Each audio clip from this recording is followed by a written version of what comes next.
I will lead the invocation this evening. The pledge will be led by Councilwoman Daniels. For communications, we have 2 bullet points tonight. We will begin with recognition of City Council's unsung heroes. We will be awarding 4 residents with the unsung hero recognition. Next, we will have the presentation of the 2022 mid-year finance report for the City of Harrisburg. We will then move to courtesy of the floor, followed by approval of minutes for the legislative session of September 13th, 2022. Then we will have reports of committees. The first report you will hear this evening will come from Chair Rodriguez on the work session of September 20th, 2022. Next, the report you will hear will be from Chair Madsen on the work session of September 20th, 2022, followed by a report from Chair Majors on the work session of September 20th, 2022. Then reports from Chair Daniels and Chair Rawls. I will share those on the work session of September 20th, 2022. We do not have any ordinances for first reading, nor ordinances for amendment, and there are no ordinances for final passage. Resolutions. Resolution 54 of 2022 will move to the Administration Committee. Resolution 55 of 2022 will move to the Public Works Committee. Resolution 56 of 2022 will move to the Public Safety Committee. Resolution 57 of 2022 will also move to the Public Safety Committee. And finally, Resolution 58 of 2022 will move to the Public Safety Committee. Is there any old business, council members? Okay, any new business? I have a few announcements and then we will adjourn. So we will officially call our meeting to order at 6 p.m. Thank you.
Call the legislative session of Harrisburg City Council to order.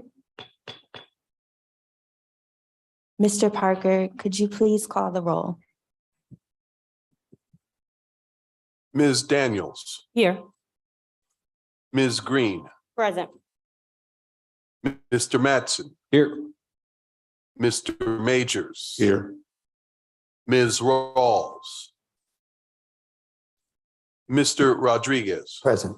And Ms. Bowers. Present. Please note Councilwoman Rawls is excused this evening. I will be leading the invocation this evening. I'd like to ask if everyone could please keep the families and friends of the following residents in your prayers. Former Harrisburg City Councilman, the Honorable Patrick Michael Gallagher, served from 1992 until 1999. Mr. Gallagher also served as a teacher within the Harrisburg School District for 35 years. When reading about Mr. Gallagher's service as a city councilman, it was very clear and the comments were very much redundant in that he was a genuinely good man who served all residents of this city. So we honor his spirit and his memory and thank him for his service. Ms. Lois Learman Grass, a Harrisburg philanthropist, whom we can thank for the Rose Learman Arts Center at HAC, the Whitaker Center for Science and the Arts, the Jewish Family Service of Greater Harrisburg, the Foundation for Enhancing Communities, the Aurora Club, and the Hamilton Health Center. Ms. Camille Iris, a local flamenco maestro and founder of the Desante Latino Community Arts Center in Harrisburg. Mr. Marvin Eccles, an Army veteran and retiree from the Commonwealth Department of Labor and Industry. Ms. Marva Accra, an expert seamstress. Mr. Dewan Johnston, an artist who received a Neighborhood Youth Corps recognition from the city in 1965 through 66. Ms. Carol Thomas Haley III, hairstylist and makeup artist. Everyone will certainly miss getting Carolized. Mr. James Green, co-owner of Greenford TV and Electronics. And finally, Ms. Dolores Cameron, who worked 20 years as a crossing guard in the city. If everyone could please join me in a moment of silence for these beloved residents.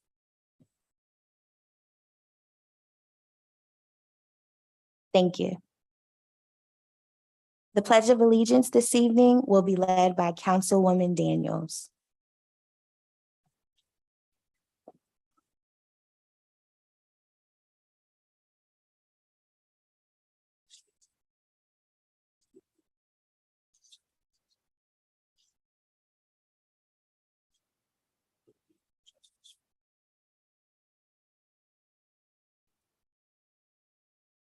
Thank you, Councilwoman Daniels. For communications this evening, I noted that we have two opportunities for communication. The first is recognition of City Council's unsung heroes.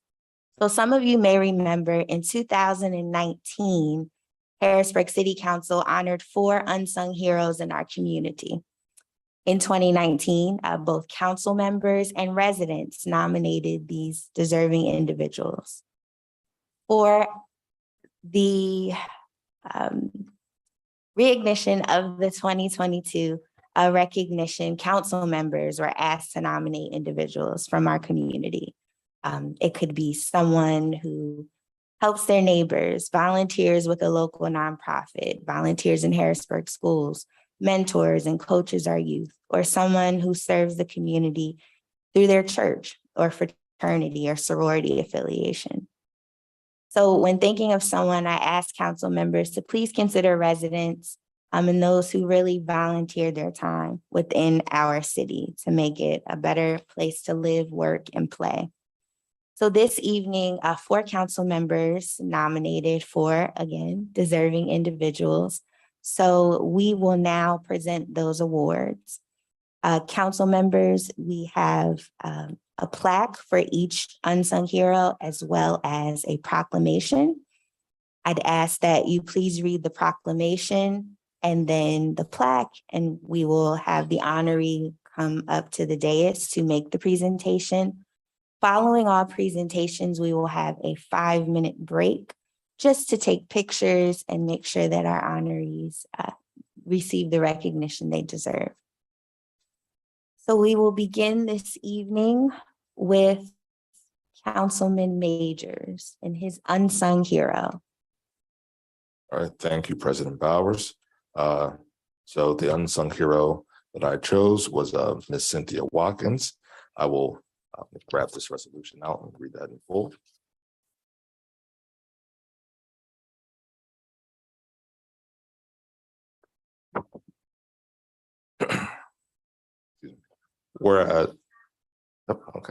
Whereas Cynthia Lee Watkins, born July 18th, 1953, to the late Leroy Watkins and the late Dorothy Sloan Watkins in Harrisburg, Pennsylvania.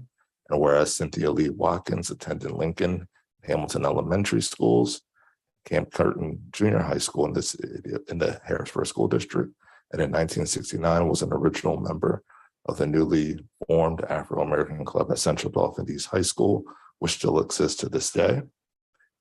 And whereas Cynthia Lee Watkins has an extensive employment background, which includes working for Tressler Lutheran Services, the Pennsylvania House of Representatives, for the Honorable Leanna Washington, the first female chair of the Pennsylvania Black Caucus, and the late Honorable Ivan Itkin, Democratic Majority Leader, and received the House Democratic Achievement Award in 2005 as voted by her peers. And whereas Cynthia Lee Watkins has not missed voting in an election in the 50 years and has worked in various campaigns since 1972 and is a 33-year member of the Capital Area Democratic Women, now known as Tri-County Federation of Democratic Women, serving as elected secretary.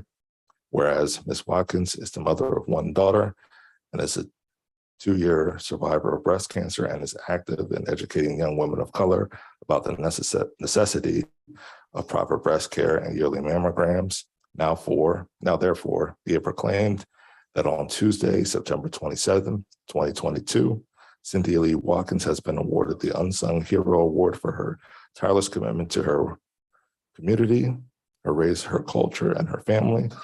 Be it further proclaimed that on behalf of Harrisburg City Council, I, Westburn Majors, do hereby express our highest regard and deepest gratitude to Cynthia Lee Watkins for her continual service to her community, her culture, her race, and her family.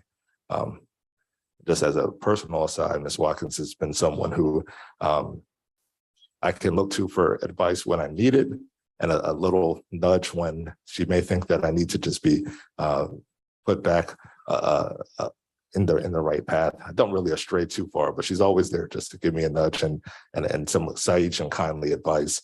Has been a great member of the Melrose Garden community and is always very vigilant about what's going on in our community. So just want to thank Ms. Cynthia Watkins, and we will present her with this plaque. And it's in recognition of your selfless efforts, dedicated commitment to improving the lives of others, and enthusiasm for the city of Harrisburg. So just want to thank you, Ms. Watkins.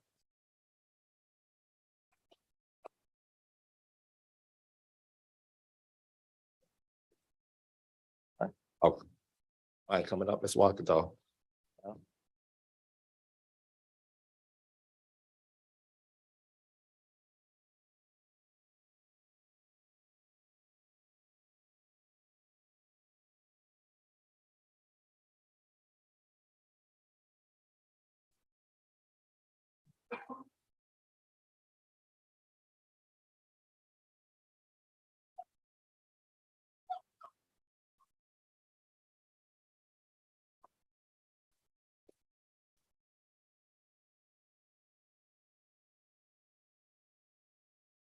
Thank you, Councilman Majors. Congratulations, Ms. Watkins. Our next unsung hero nominee will come from Mr. Parker on behalf of Councilwoman Daniels. Thank you, Madam President.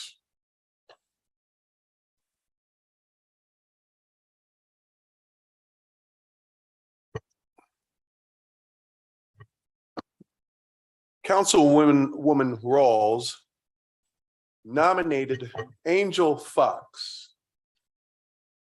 as to the Unsung Hero Award, and I will read her proclamation. Whereas Angel Y. Fox is a lifelong resident of Harrisburg and a 1999 graduate of Harrisburg High School, and furthered her education by receiving her associate's degree and bachelor's degree in criminal justice from Central Penn College. And whereas Ms. Fox has worked for State Representative Patty Kim as her district director for the past 7 years, and is a board member for Christian Recovery Aftercare Ministry and Dauphin County Prison Community Advisory Committee. And whereas Angel Y. Fox is a single mother of 3 young men and a new princess, and is also a new community entrepreneur where she owns Fox's Wash and Go Laundromat located at 1254 Market Street in Harrisburg. And whereas Ms. Fox is a longtime community activist, coach, and community leader, as she held her first community protest in 2008 and ran a sex cult leader out of her neighborhood. And whereas Ms. Fox has held community events through her 501c3 nonprofit organization promoting community awareness to bettering parenting, and also created another 501c3 nonprofit organization named Tears for Tarina, bringing awareness to domestic violence after her best friend was murdered due to domestic violence. And now, therefore, be it proclaimed that on Tuesday, September 27th, 2022, Angel Y. Fox has been awarded the Unsung Hero Award for her tireless commitment to her community, her race, her culture, and her family. And be it further proclaimed that on behalf of Harrisburg City Council, I, Jocelyn Rawls, do hereby express our highest regards and deepest gratitude to Angel Y. Fox for her continual service to her community, her culture, her race, and her family.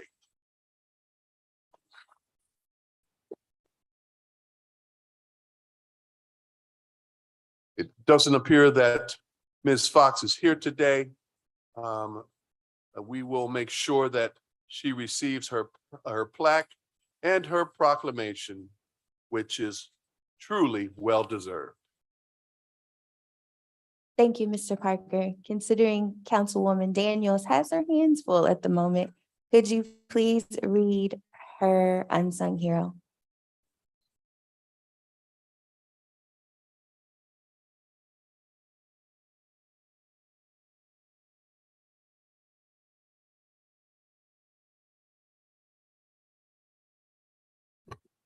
Councilwoman Daniels has nominated Rafika Muhammad for as an unsung hero of Harrisburg.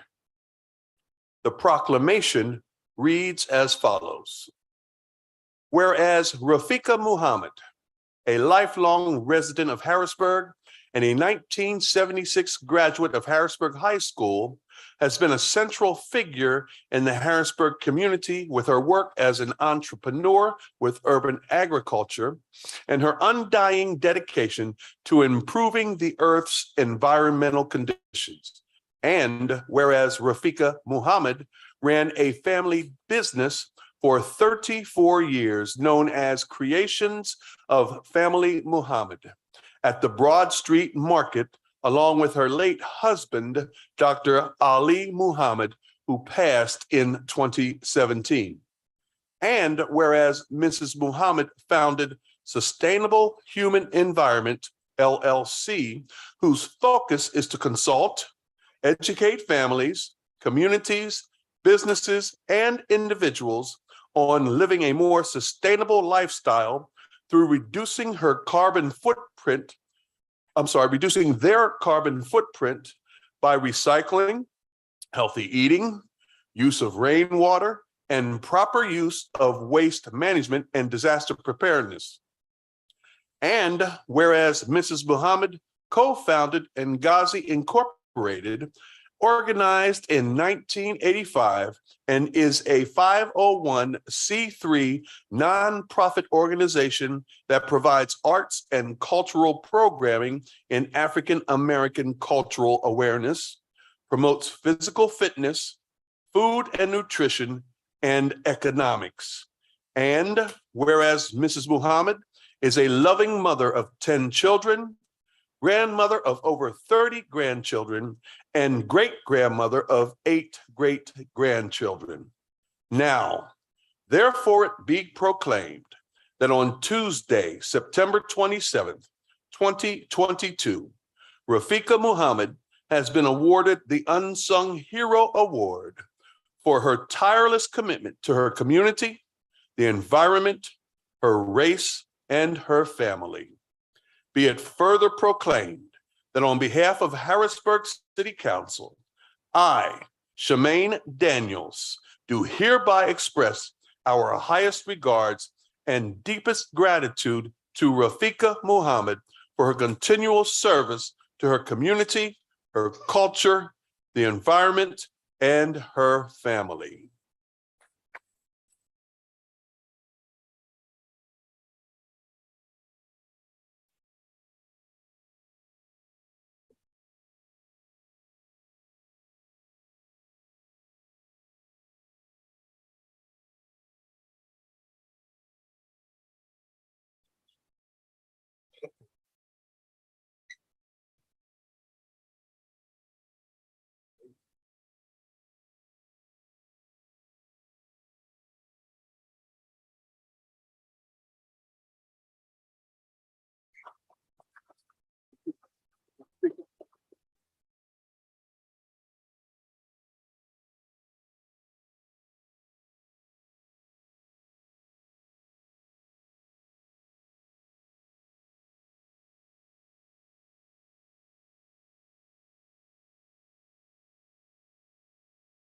Thank you. Congratulations, Ms. Muhammad.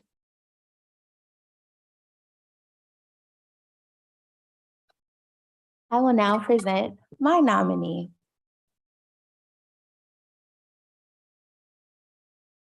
City of Harrisburg, Pennsylvania, Proclamation. Whereas Eugene O. Spells, a lifelong resident of Harrisburg, who has dedicated his entire career and free time to helping youth in the city of Harrisburg. And whereas Eugene O. Spells has an extensive educational background with a bachelor's degree in administration of justice and minor in legal environment of business, a master's degree in education, curriculum, and instruction from the Pennsylvania State University, University Park.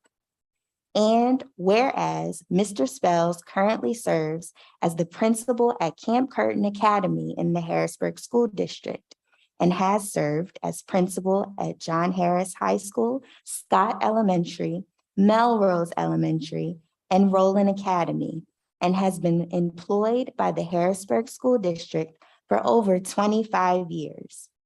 And whereas Eugene O. Spells currently serves as the president of the Kappa Omega chapter of the Omega Psi Phi Fraternity Incorporated in Harrisburg, Pennsylvania, where they promote voter registration, community health initiatives, support for women's shelters, and fatherhood initiatives.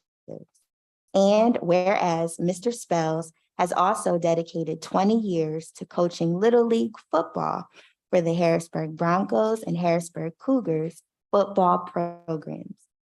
And now, therefore, be it proclaimed that on Tuesday, September 27th, 2022, Eugene O. Spells has been awarded the Unsung Hero Award for his tireless commitment to his community, the Harrisburg School District, the youth in the city of Harrisburg, and the Omega Psi Phi fraternity.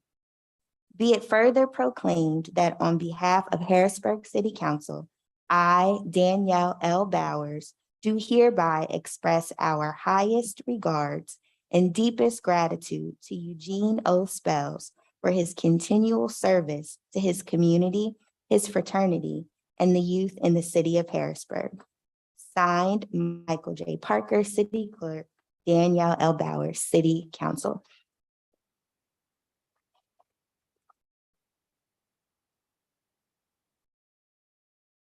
If you'll indulge me for a few more minutes,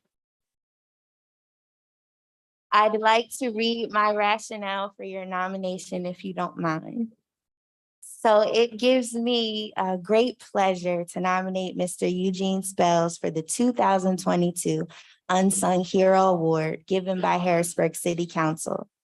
Mr. Spells has made a great impact within the Harrisburg community through his work as a principal at Camp Curtin Middle School and through his fraternity, Omega Psi Phi Fraternity Incorporated, Kappa Omega Chapter, providing service within the city of Harrisburg and greater Harrisburg communities, respectively. Mr. Spells serves as a positive role model for his colleagues and students alike. Mr. Spells has been a constant in the lives of many students within the Harrisburg School District. He has encouraged them to remember who they are, where they come from, and equipped them with a strong foundation, grooming them to be productive citizens. Mr. Spells is actively involved in his fraternity, where he currently serves as president of the Kappa Omega chapter. Through service within his fraternity, Mr. Spells has led the chapter successfully through a pandemic, where their service to the city of Harrisburg has not wavered.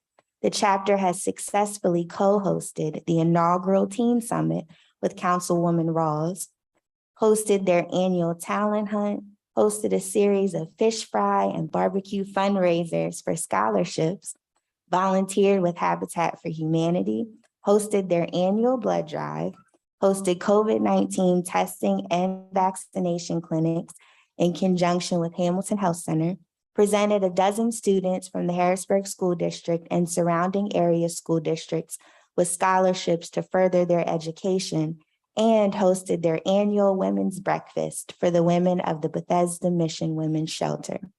Through his leadership in our city schools and within our community, Mr. Spells leads with confidence and conviction. It is without reservation that I nominate Mr. Eugene Spells for the 2022 Unsung Hero Award.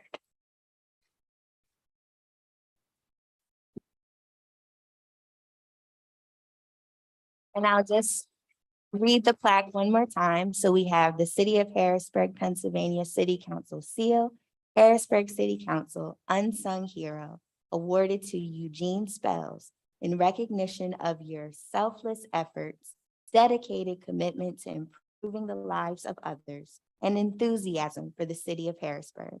Harrisburg City Council, September 27th, 2022. I'll join you in a minute.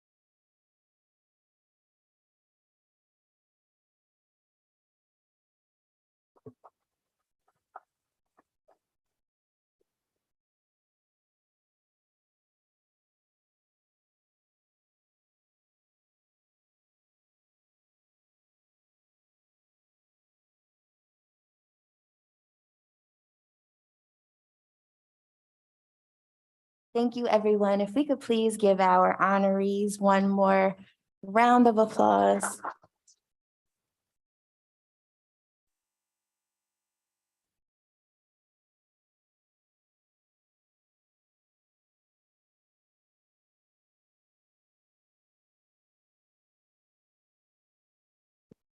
We are truly blessed within the city of Harrisburg to have individuals like all of you who think it not robbery just to help your fellow neighbor, friend, colleague. So we're very appreciative. At this time, I'd like to take a 5-minute recess from our legislative session just to continue to take a few more pictures before our honorees and other guests depart. So we will take a 5-minute break. Thank you.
legislative session.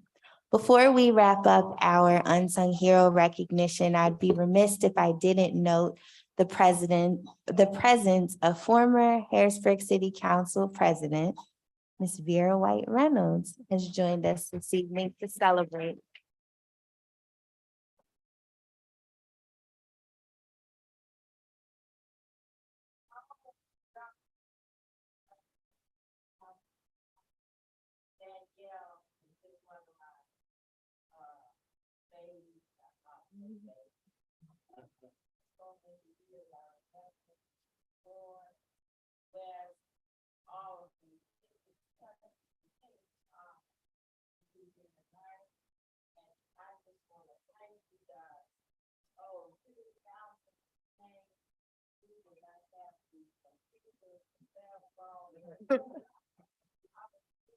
Patience was not as well as it is. I'm glad to see Michael Parker here, and most of the faces I saw tonight from what group?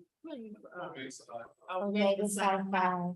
I recognize most of them, but I am elated to stand here before you. I served many years where you are, and now, and I am so proud of all of you that you're doing and taking on the banner that we left here for you. And you all are doing a good job. And I came here in support of Miss Cindy, where I am at a retirement home now, Ecumenical.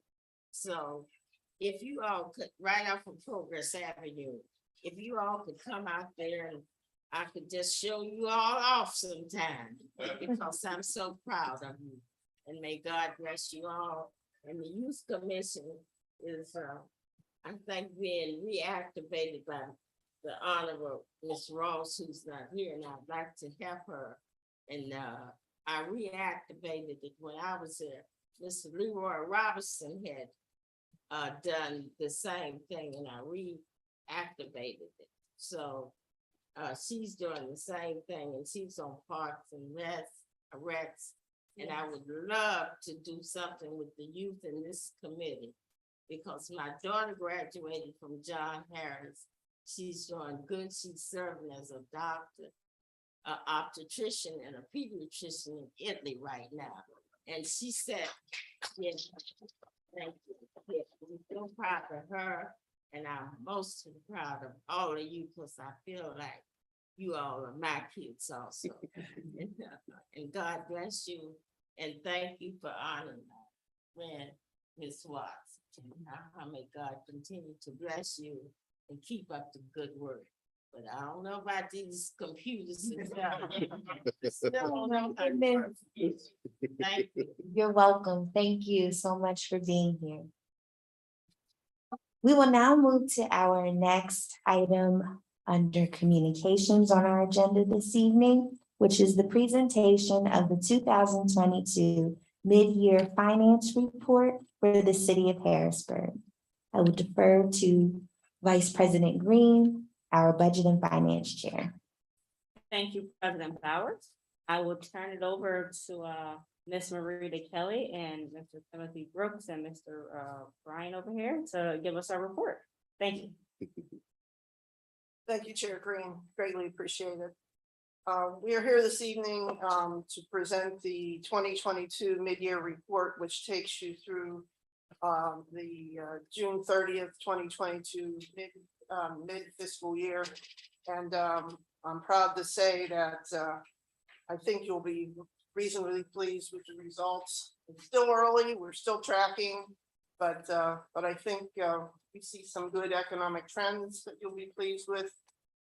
And one of the particular focuses that Chair Green had requested was that all of the reports that we present are coordinated with the controller, the treasurer, the accounting manager, the budget manager, the ICA, the Intergovernmental Cooperation Authority, and Act 47, Ms. Madra Clay from the Department of Community and Economic Development. So what that meant was many hours of Brian and Bill sitting down and pounding out the reports so that they all look the same to everyone regardless of the audience. And we're hoping that'll bring a better, fresher look at the perspective. And then Tim and Leandra and myself have spent some time digging into the budget and trying to work to put forth a report that's valuable to you.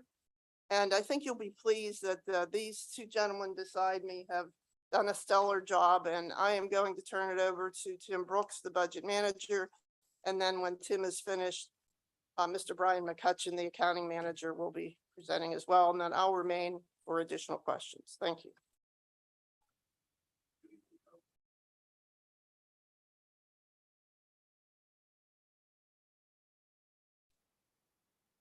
Good evening, Council. I'm Timothy Brooks, the Budget Manager. Harrisburg. Welcome to the review of the 2022 mid-year fiscal report.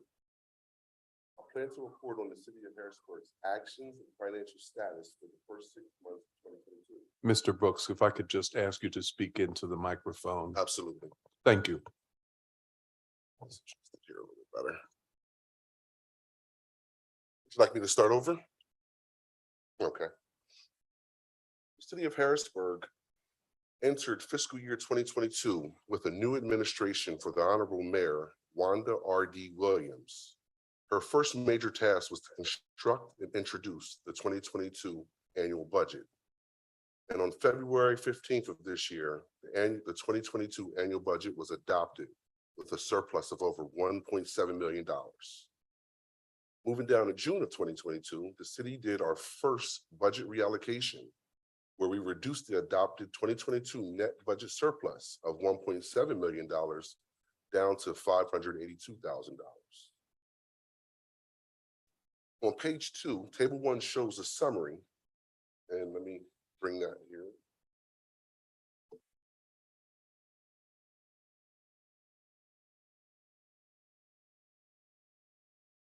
Which one?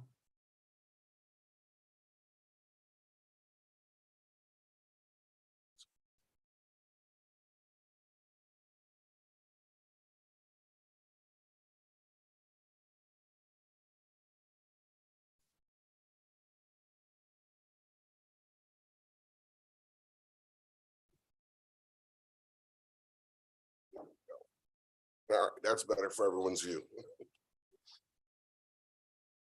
Page 2, table 1 shows a summary of general fund activity as of 6/30/2022. Some notable highlights from table 2 include that midway through the year, revenues are at 50% of the budget and are on pace to exceed current projections, while expenditures currently sit at 37% of the budget and appears to be on pace to be less than initially projected. This can be best interpreted as the city is earning more than we projected in revenues while spending less than we anticipated in expenditures. Pages 3 and 4. Pages 3 and 4, table 2 show the key revenue sources for the general fund. Considering revenues are on pace to exceed budget, I will only identify and discuss revenue sources that are significantly below 50%. Those are the hotel tax. And the reason for that is the fund transfer for hotel tax are expected to happen in the third quarter. So this isn't accounted in this report. The Department of Public Works. This can be attributed to the timing in 2021 of a larger portion of the vehicle maintenance center chargeback account amounts being reimbursed from the Neighborhood Services Fund. Department of Recreation, Department of Parks and Recreation. This is done before our 4th of July and Memorial or Labor Day holidays. Therefore, we expect more parks and recreation activity for the related holidays ensuing. Other financing sources. We didn't track much, but we are on track to meet the budget on that. Intergovernmental revenue, the Commonwealth did not issue the $5 million for public safety services until July 22nd, 2022. Therefore, it would not be encompassed in this report as well. Interfund transfers, debt service payments will be paid later in this year as well. For fund balance appropriation, we anticipate no fund balance appropriation for this year. And for other, a variety of sources expected to be realized by year end, including street cut inspections, grants, and reimbursements. All in all, we're still at the 50% for general fund revenue. Moving on along to page 4 and 5. Right here so everyone can see. Table 3 shows the general fund's key expenses summarized by major category. And once again, considering expenditures are on pace to be below what's budgeted, I will only identify and discuss the expenditures that are significantly above 50%. In this situation, as you can see, the only one above 50% is medical. And let me scroll over so you can actually see. And with inflation, it is one of the unforeseen things that we were not able to budget for properly. Therefore, medical is something ultimately that we may be in a situation of being under budgeted. However, we can expect inflation.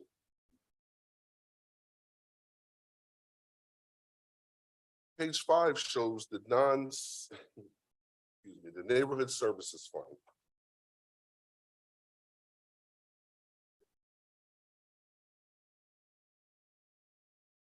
Neighborhood Services Fund revenues are on pace with budget through the mid-year.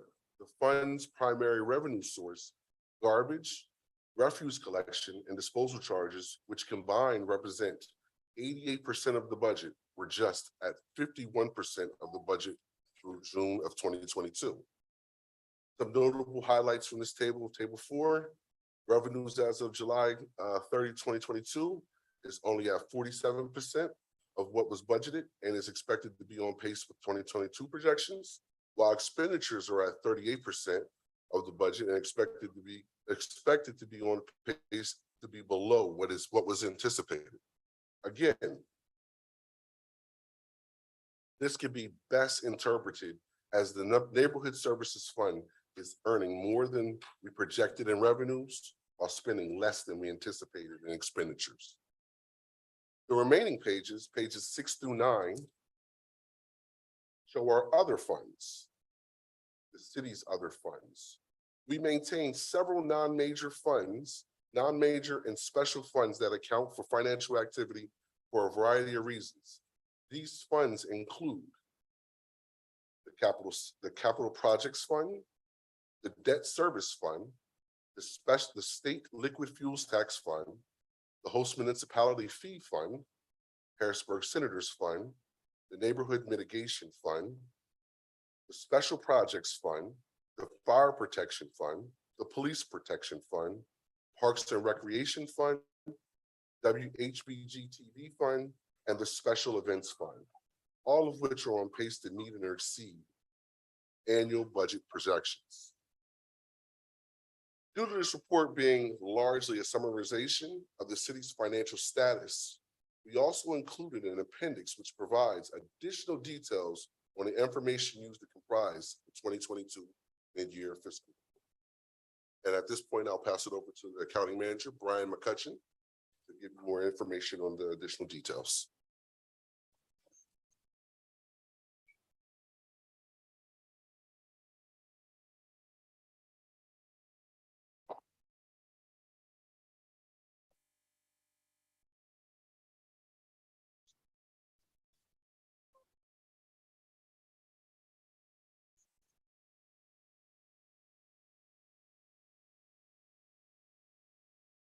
Okay, good evening, City Council members. Thank you, President Bowers, Vice President Green, the rest of council this evening. We appreciate this opportunity to present and also expand a little bit on previous, specifically last year's presentation presentation of the mid-year. What Tim just presented represents the body of the mid-year report, which is comparable to prior year presentations. What I'd like to do, and this is part of what's been distributed to you, I believe, both electronically and paper this evening, is an expansion of what we just went through. I won't be long on this, but it's meant to show a tie-in to working with our other governmental offices, our city controller, our city treasurer, and also the ICA as an oversight body. This first presentation is revenue on the general fund, and it's one page in your packet. And what this entails is it's very comparable to what the controller's office sends out in their monthly report to elected officials. It's not the complete format because I wanted to present it without being overwhelming, but the important pieces to note here are the last two columns. The year-to-date revenue, and it's broken down by our key revenue sources. And where we are at the end of June, 36.4 million. Very favorable comparison to what we budgeted for the year on the adjusted budget column. What's added to this is a projected column, projected revenue. So the year-to-date number reconciles back to our accounting system and also to what you have previously seen from the monthly report to elected officials. The projected column is an add-on, and it's there to show what we have already prepared and included in the 5-year plan to the ICA. So there's a link here among the offices. The year-to-date revenue column for June 30, it does agree with what Tim just presented in his overview. That's the first page. The next 3 pages in your packet would relate to this next tab, which again, the first page was all general fund. This next piece, and it's the same presentation as far as year-to-date and projected numbers, but it includes all of these cities' remaining funds, including the capital projects, debt service, our special revenue funds, liquid fuels, host fee fund, our proprietary funds, neighborhood services, and the Harrisburg Senators Fund. And finally, at the end, we have the 7 special funds that relate to many of the city's functions, including the Blight Neighborhood Mitigation Fund, the Special Events Project Reimbursement Fund, which is of a public works nature. We have fire protection and police protection, of course, public safety, Parks and Rec, small fund, the Channel 20, WHBG TV, and the Events Fund.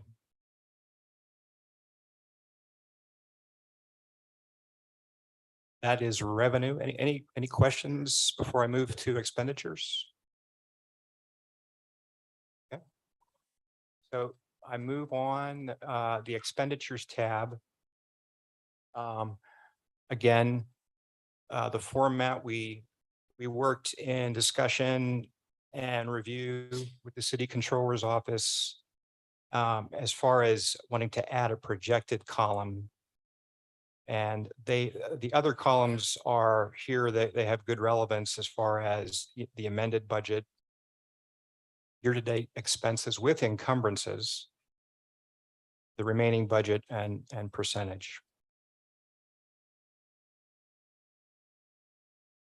Now this in total covers the final 11 pages of your handout. If I go to the top of the 8th page, this is a breakdown of all the, as I move through here, all of our budget units, which include general government, administration, general expenses, our transfers, interfund transfers. Under the function of community and economic development, those particular budget units. Public safety, of course, with police and fire. And then finally, at the end, public works. And so we get a total right here of the presented information, our year-to-date actual expenses with encumbrances and our projection. And again, the projection numbers are what are included and can be tied back to the 5-year plan document, to the ICA. This is also meaningful that we're presenting it in major object classification, namely personnel, services, supplies, and other, which is primarily capital and transfers. That syncs up to the budget ordinance and our major categories.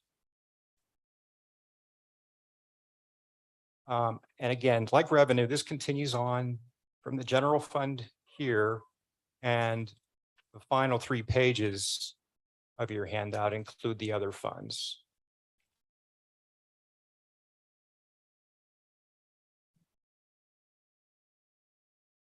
On down through the special funds.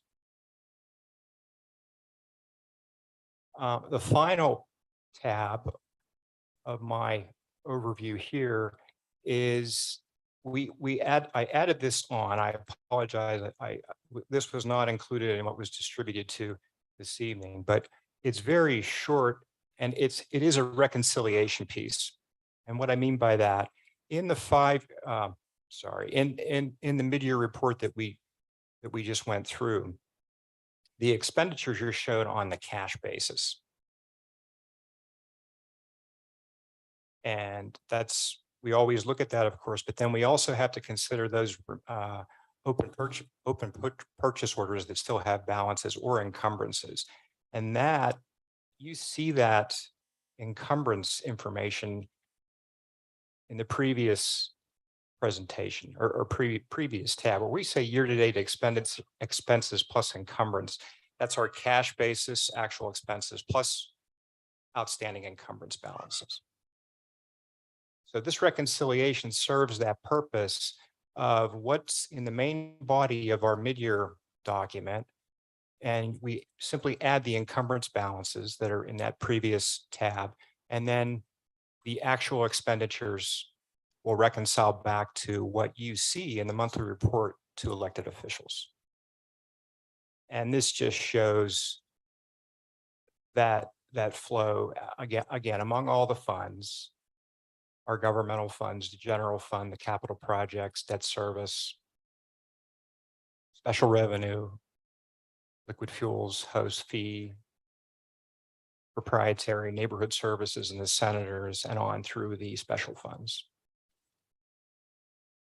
It's not meant to be a detailed presentation. It's just showing that we performed a reconciliation exercise to complete the loop on that. The final point I'd like to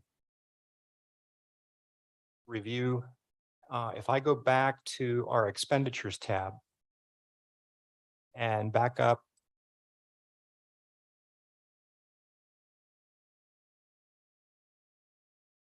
to the general fund, what you'll note that really this is probably the most standout item right here. And our transfers, our current amended budget, and remember this is through June 30, of a little over $10 million versus what we project. And that's not an error, and you may want to inquire about that, but that is simply the consideration and really something that we feel strongly about from a financial benefit savings for the future for this city. Pertains to the bond insurance liability that's currently outstanding. You may realize or have heard, we recently paid the final general obligation payment, which is quite a milestone, which the Series D bonds and the Series F notes The final payment just occurred on the 15th of this month. We've also been making very small, extremely small payments to AMBAC as required and as scheduled. And now that the general obligation debt, the bonds and the notes have been satisfied, the AMBAC debt becomes more significant going into next year. But we've given a lot of analysis and review to a potential large benefit to this city to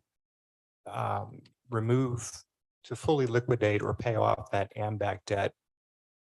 One approach would be to consider that by the end of this year. And that's what this reflects, why you're seeing 30.3 million versus 10.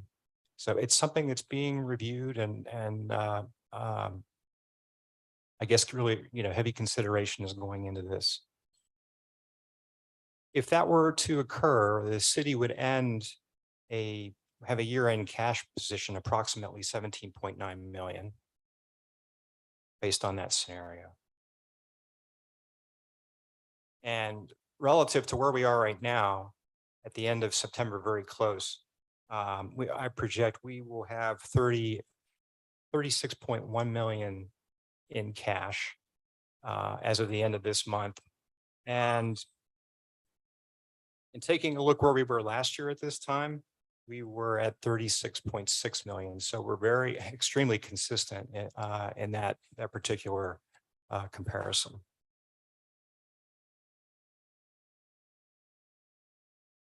I feel like I'm forgetting something, but I think I got the main points. Any questions or comments?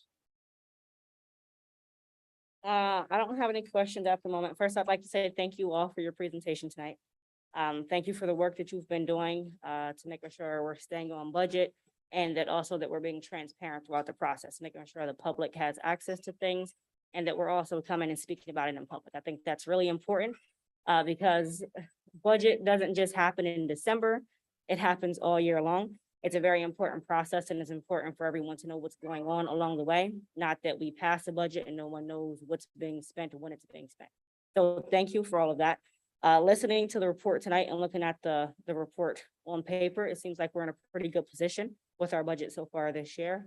As far as how much we're bringing in and how much we've spent, it's always great to hear that we're going to spend less. I guess what comes to my mind is, well, why? Why are we spending less, right? Did we over budget? Is it because we can't hire? I know a lot of places are facing hiring issues. We're not immune to that. Is that where the savings are coming in? And how can we better project that for next year? Not just in the spending aspect, but also in salaries to make sure we're actually recruiting the best people and getting people here in the city. Would you like me to answer Sure. the question as best I can? And certainly welcome to chime in. One of the things we experienced in the first part of this year was an unusual vacancy rate, particularly in our public works operation and our engineering operation and VMC. At the end of last year, as normal, when you transition into a new administration, there was a bit of an exodus of some of our longtime employees. And so we've struggled, HR doing an excellent job, but nonetheless, and I think it's a national problem. It's not just Harrisburg's concern.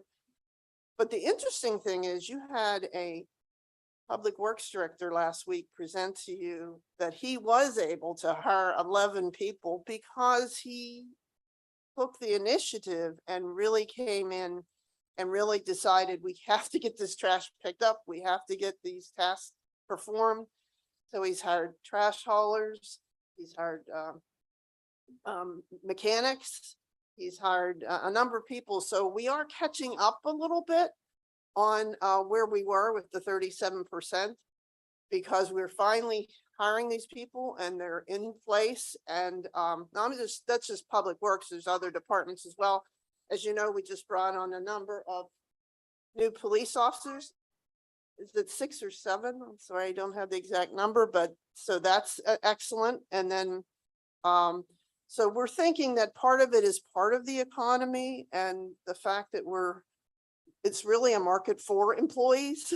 So employees can pretty much pick and choose whatever job they want because there's a shortage, so we're glad to see that that's starting to heal itself, albeit kind of eat up a little bit of the savings that we were hoping for, but it's a double-edged sword. You want to have the best service at the best possible price. I think our public works director, our engineer, and engineering operations, so forth and so on, is proving that we're making every effort to do that. All right, thank you.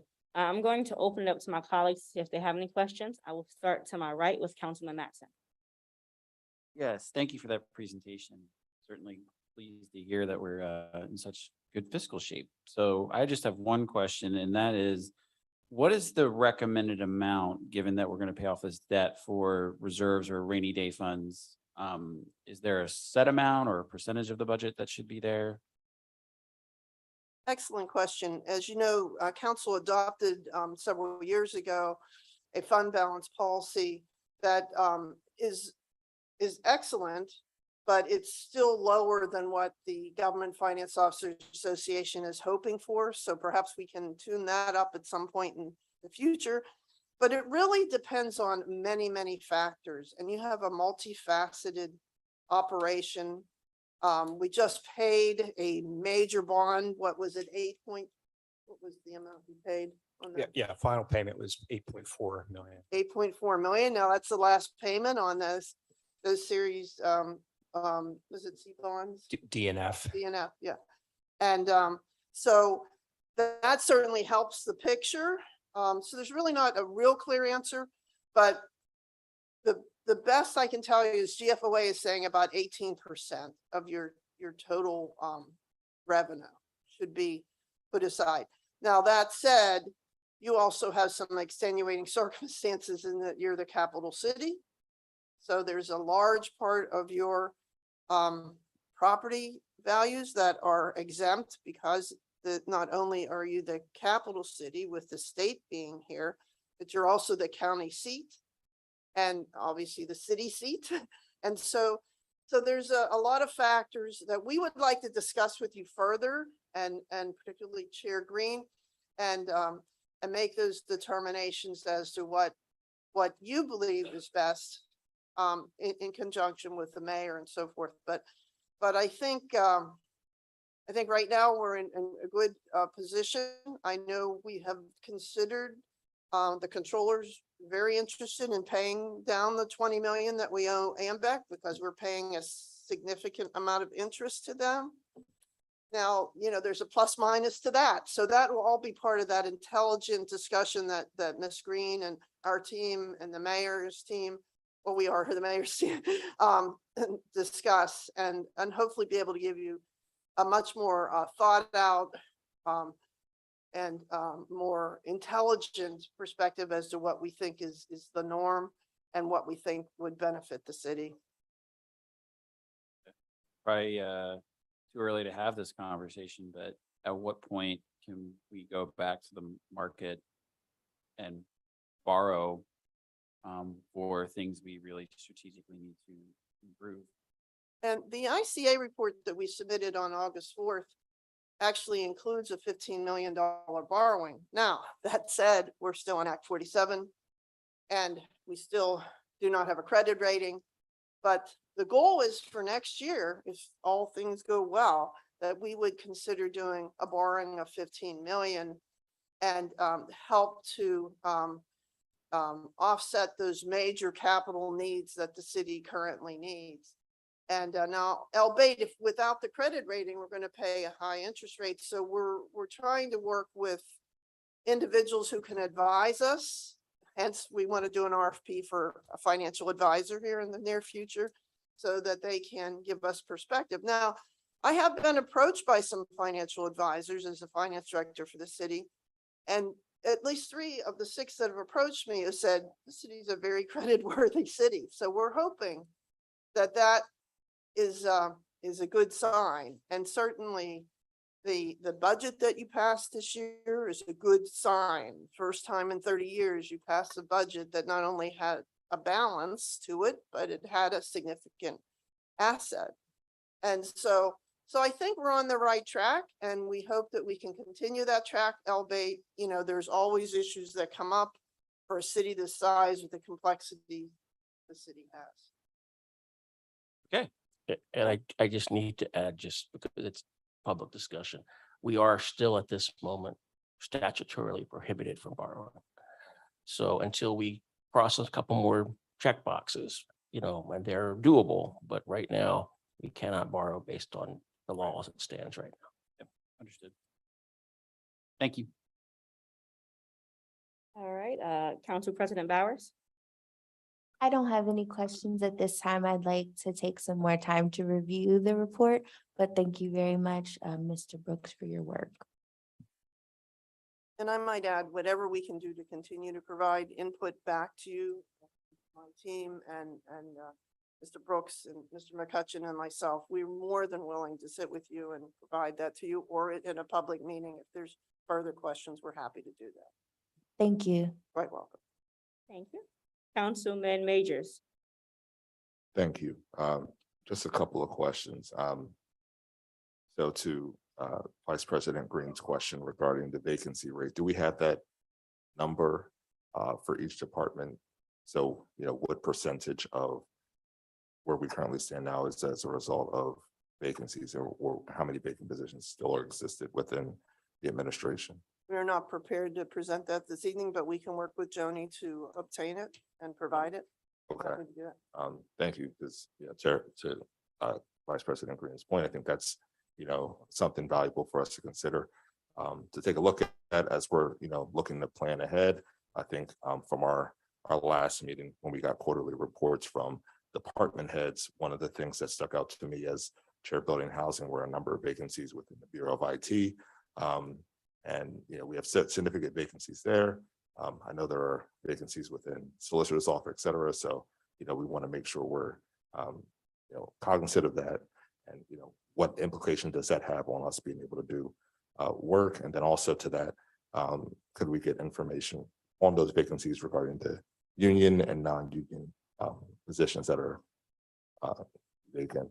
And then the other question I had was with respect to American Rescue Plan funds. Are we contemplating any of that in this budget, or those set aside in a different bucket?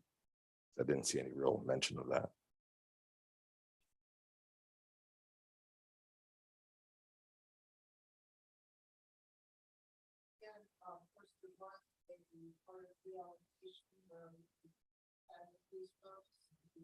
Right.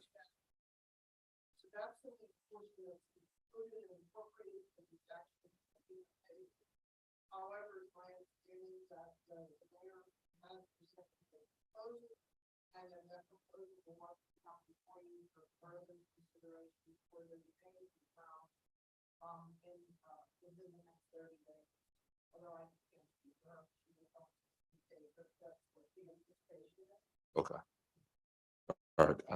I haven't gotten an update on the proposed ARPA plan and when they plan to come back down. But I know we were waiting on the administration to bring some more detail on how the programs that they're proposing will run, and how they'll be administered and tracked to make for sure that when the audit does come, everything's in order. All right. Thank you. That was thank you. Almost anticipated some of my additional questions there. But with that, I think, again, thank you for the presentation. We do seem to be in a lot better place than we've been in a long time. We get some of those details and do some continued review. So thank you. No further questions. Thank you. Councilwoman Daniels. Thank you for your presentation. So I just briefly looked through the materials, and the information seems to be pretty broad in scope. Is there any way that you can maybe make it a little bit more granular so that we have a better sense of, kind of like the question about, where are the staffing vacancies? So when there is a reduction in the amount, in what department are we talking about? Because it's also good to know on our end what services we aren't delivering. And that was just one comment. Yeah, this is for law bureau, in addition to our statutory ability to borrow, like, as we're coming out, how does this interact with the court order? Which What- court order? Is that better? We have many. So you mean the recovery plan? Yeah. So that will be, it will all go hand in glove. When we leave Act 47, there will be a judge's signature on the other side of it. There'll be an agreement signed that this council's already approved, which has to wait that court order. There'll just be a series of documents that come. We anticipate having one more administrative proceeding with a different agency in order to have the Act 47 exit. And that is just been a slow thing to go to because of lack of capacity for the city right now. And, yeah, I think, that was just my general, comment. They're needing a little bit more granular. Because it's difficult to assess where, like they said, which department things are happening. Well, we hope perhaps the request of Councilman Majors and yourself, we can look at the vacancy rates by department, by union and non-union, and we'll hope to have that for you within a very near future. But thank you for your comments and your input. Greatly appreciated. That's it. Thank you. Councilman Rodriguez. Thank you, Chair Green. Thank you for being here, Mr. Brooks, Mr. Bryan, Ms. Kelly. Presentation was great. Thank you. Question I do have is with the reduction in hours and services from our treasurer's department, only really expending about 41% of their resources at this point. Do you know, or do we have maybe an advance notice? Will they need like the same resources to operate next year? Will there be a reduction in current complement they have? Do you have any information? Well, I know that Mr. Miller was here last week, I believe, and he gave an indication that he does plan on adding, I believe, 2 accountants.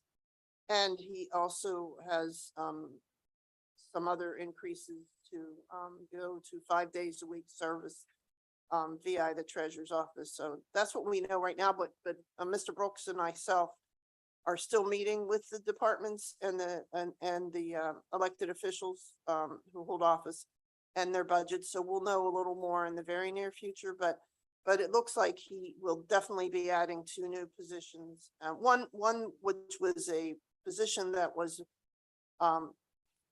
budgeted but not funded.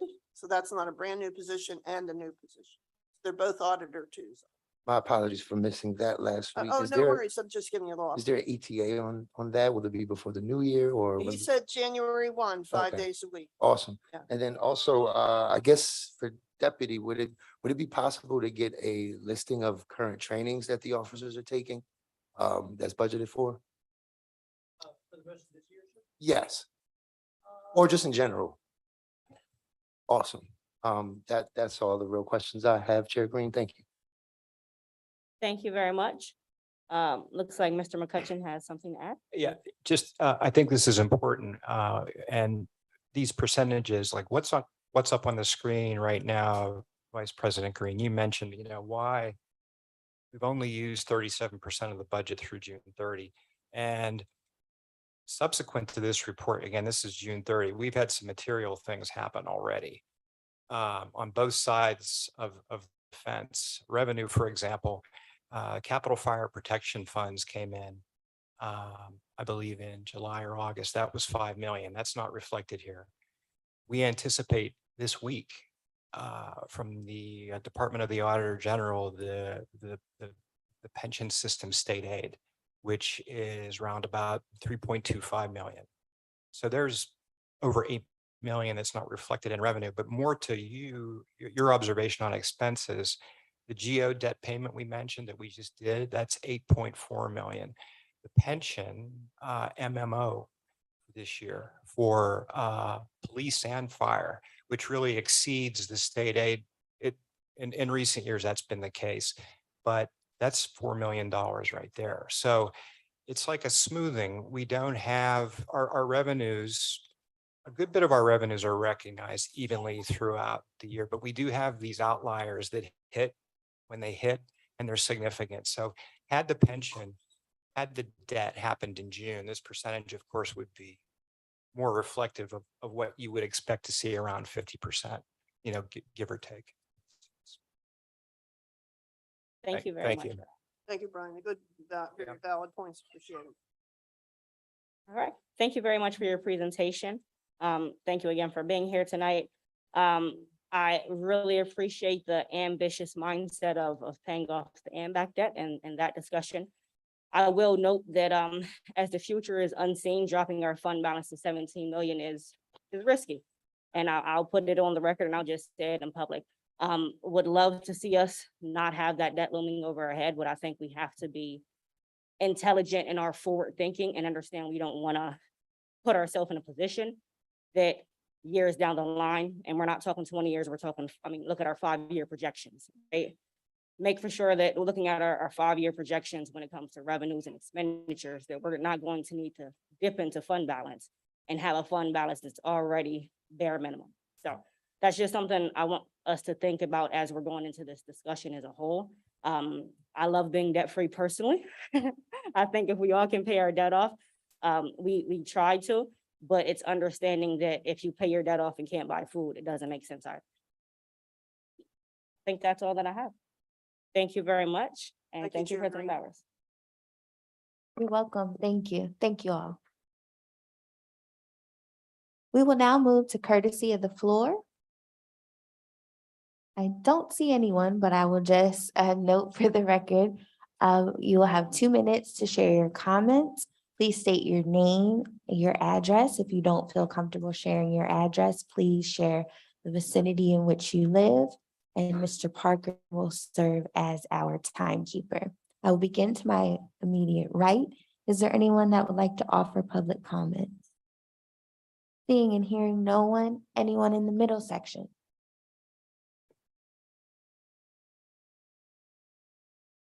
I would just like to, Kamika Campbell, Shipoke. I just would like to say for the record that it is very, very encouraging as a resident of the city to see this process so transparent this year. And I really want to say a really big thank you for that. You're very, very appreciative. It's something that I know many residents have been discussing and really looking forward to because it was a promise that was made. So thank you very much. I do have just a couple of questions. The first one is, are there any areas where we are having an over budget situation where a department has gone over budget that there are any concerns? And then my next question is, I guess it kind of goes along in lines with the rest of council, is basically, was there an over budgeting situation that we're concerned about? And I think that was pretty well answered, but my main question is, are there any departments, areas that are over budget where we have a specific concern? Thank you. Thank you. Is there anyone else in the middle section that would like to offer public comment? Seeing and hearing no one, anyone to my left? Seeing and hearing no one, we will move forward with our agenda. Next, we have approval of minutes for the legislative session of September 13th, 2022. Council members, are there any revisions to note?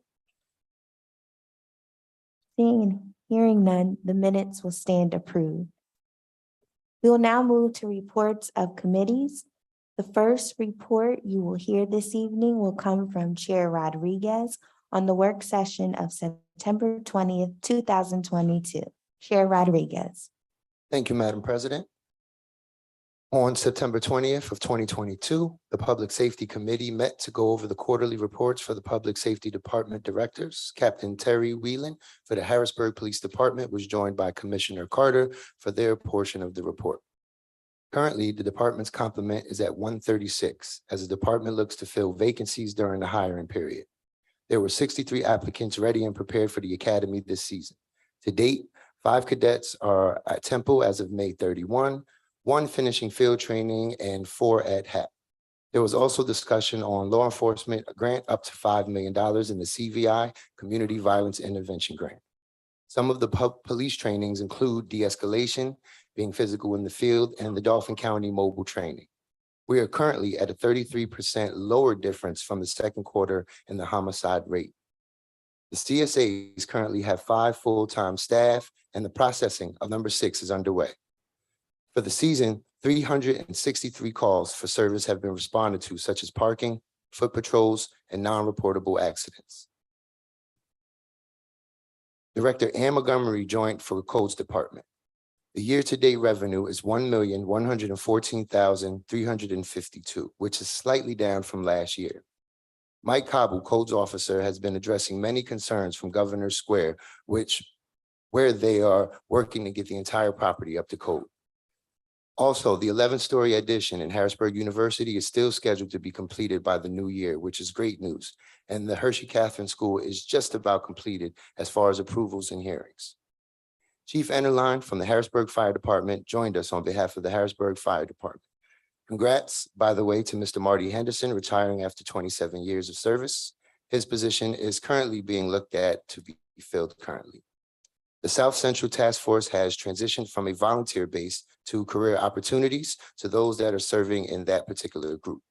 A job well done to the Harrisburg firefighters that rescued those individuals from collapsing structures in Adams and Franklin County. It is because of our hard work, training, and passion why we are truly the best.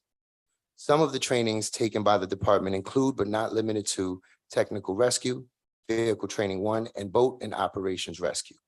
Fire incidents are now coming from the county digitally. That makes receiving records and response times more efficient. Great job to everyone. And that concludes the public safety report for the work session of September 20th, 2022. Thank you, Madam President.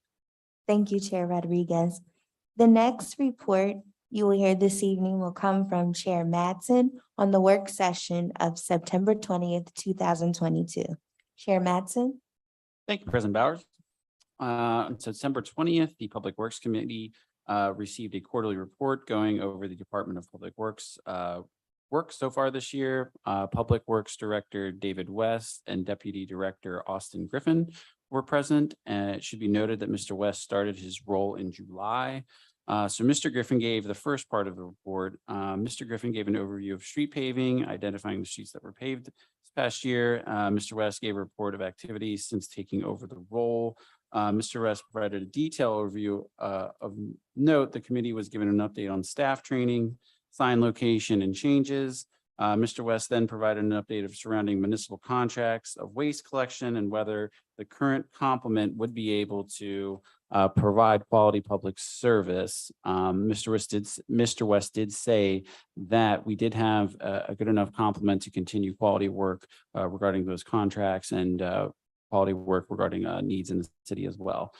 He mentioned that while labor shortage has been a challenge, overall salary and benefit packages do still remain competitive, and we offer a great career pathway as well. The committee, in addition, was given an overview of bulk pickup. Council members did discuss methods to increase bulk pickup and illegal dumping and increasing capacity of cameras. Overall, as Public Works Chair, I was pleased with the report and like to congratulate the Public Works Committee, or excuse me, Public Works Department on their great work this past year. That concludes my report. Thank you. Thank you, Chair Mattson. The third report you will hear this evening will come from Chair Majors on the work session of September 20th, 2022. Chair Majors.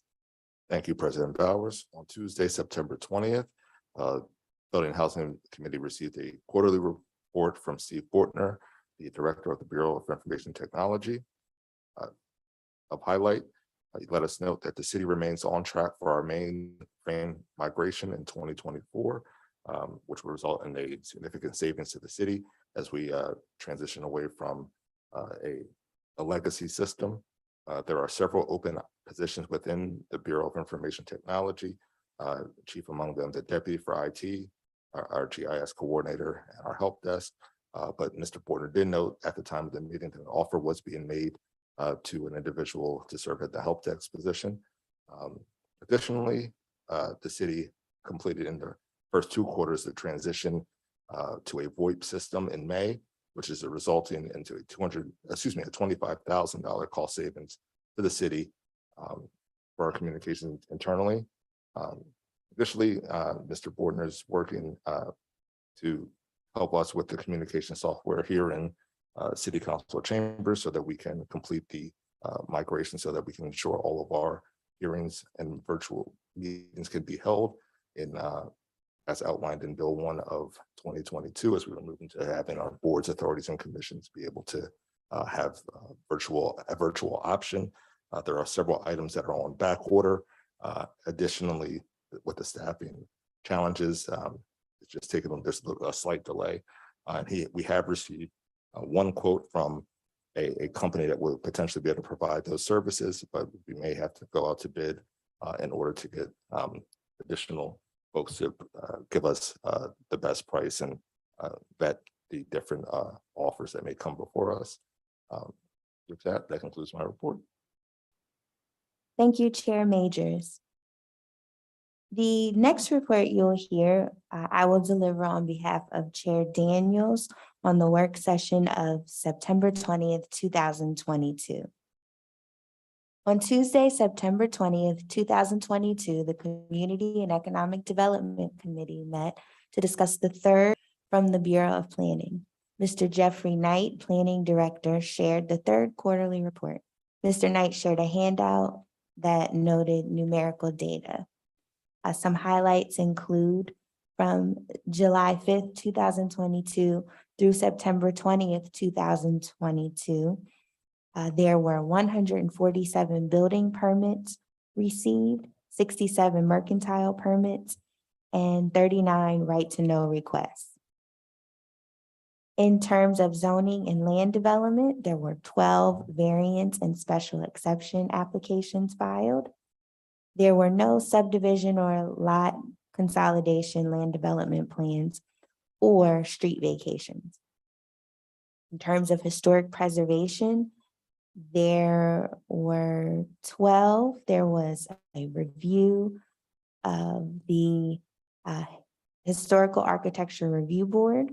12 reviews were undertaken during that time frame. And the HARB board also updated their bylaws, which hadn't occurred since 2010.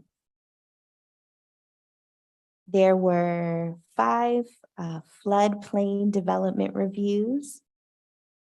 And in terms of goals, Mr. Knight outlined long-term planning for the comprehensive plan and small area plans, a zoning code update, and affordable housing legislation. He also noted that there are a number of vacancies within the Bureau, namely the Deputy Planning Director and Historic Preservation Specialist. At the time that we spoke to Mr. Knight, an Urban Planner 1 candidate was moving through the hiring process, and he was very excited because this individual is bilingual, which will assist in many of our Black and Brown business owners or future business owners in assisting with their applications. This concludes the work of the Community and Economic Development Committee. The final report you will hear this evening, I will deliver on behalf of Chair Rawls on the work session of September 20th, 2022.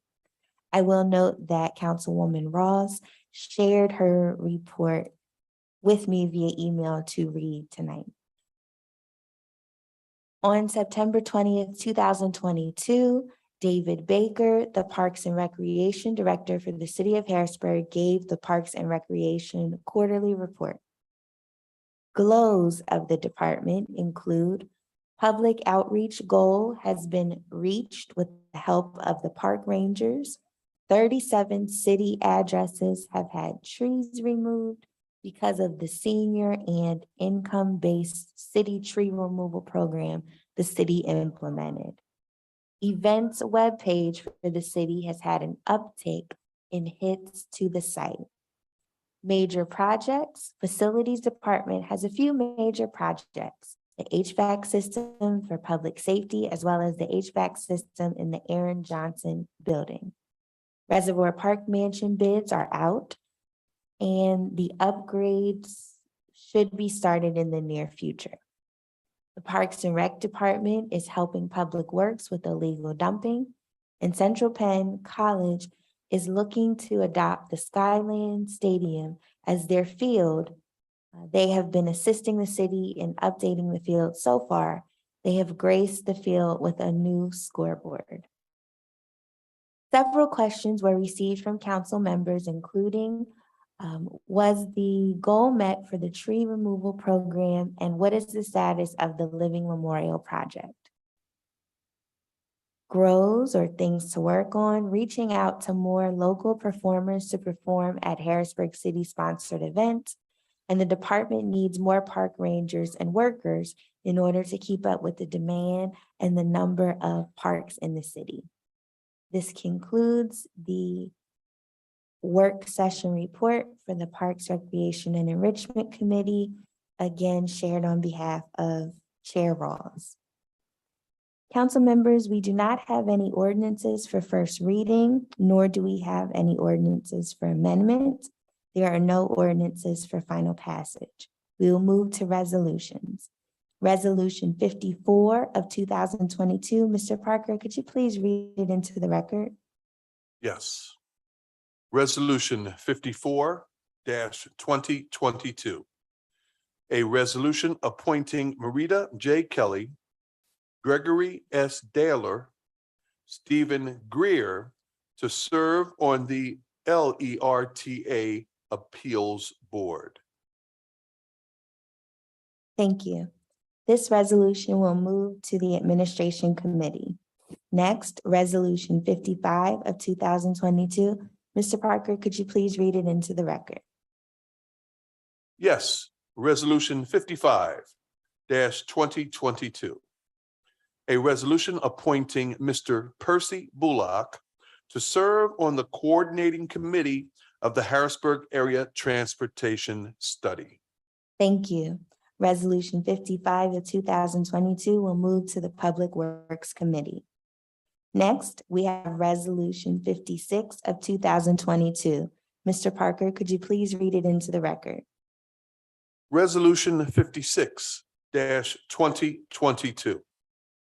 A resolution authorizing the City of Harrisburg to submit a grant application to the Pennsylvania Commission on Crime and Delinquency for a grant under the Local Law Enforcement Support Grant Program of up to $5 million to support the Police Bureau's efforts to reduce violent crime throughout the city.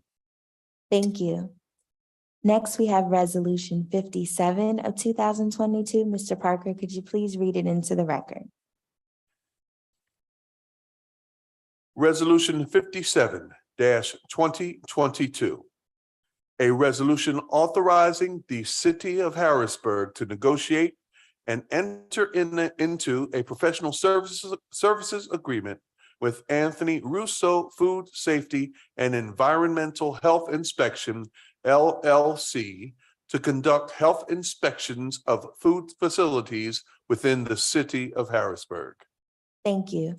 Resolution 57 of 2022 will move to the Public Safety Committee.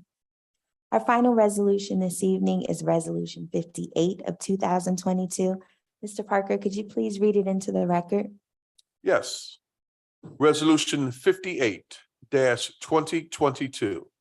A resolution authorizing the City of Harrisburg to submit a grant application to the Pennsylvania Commission on Crime and Delinquency for a grant under the Gun Violence Investigation and Prosecution Grant Program of up to $5 million to improve the Police Bureau's ability to investigate gun crimes. Thank you. Resolution 58 of 2022 will also move to the Public Safety Committee. Council members, is there any old business to discuss? Okay, seeing and hearing none, is there any new business? Okay, I just have two things I wanted to note. First, Shana Tova, or Happy New Year. Today is the second day of Rosh Hashanah, so I just wanted to wish members of our Jewish community a blessed new year. Finally, I mentioned earlier the passing of former Harrisburg City Councilman Patrick Gallagher, so I wanted to share his service information. Former Harrisburg City Councilman Patrick Gallagher's life will be celebrated with a Requiem Mass on Friday, September 30th, 2022, at 10 a.m. at Our Lady of the Blessed Sacrament Church, located at 2121 North Third Street. There will be a reception following at the National Civil War Museum, located at 1 Lincoln Circle or Reservoir Park, if you're familiar, from 12:30 until 2:30 p.m. So I wanted to note that. Okay, council members, the time is 7:43 p.m. I will entertain a motion to adjourn. So moved. Is there a second? Second. We stand adjourned. Thank you.